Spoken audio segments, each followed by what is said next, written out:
شروع کرتا ہوں اللہ کے نام سے جو بڑا مہربان اور نہایت رحم کرنے والا ہے۔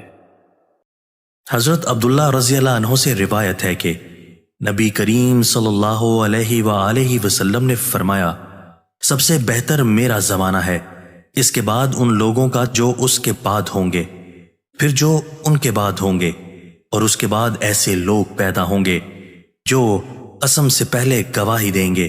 کبھی گواہی سے پہلے قسم کھائیں گے۔ حضرت ابن عباس رضی اللہ عنہ نے بیان کیا کہ میں نے نبی کریم صلی اللہ علیہ وآلہ وسلم سے سنا، نبی کریم صلی اللہ علیہ وآلہ وسلم نے فرمایا، اگر انسان کے پاس مال کی دو وادیاں ہوں تو تیسری کا خواہش مند ہوگا، اور انسان کا پیٹ مٹی کے سوا اور کوئی چیز نہیں بھر سکتی، اور اللہ اس شخص کی توبہ قبول کرتا ہے جو دل سے سچی توبہ کرتا ہے۔ دوستو، اللہ تعالی ہمیں ان احادیث مبارکہ پر عمل کرنے اور اپنی زندگیوں کو سنوارنے کی توفیق عطا فرمائے۔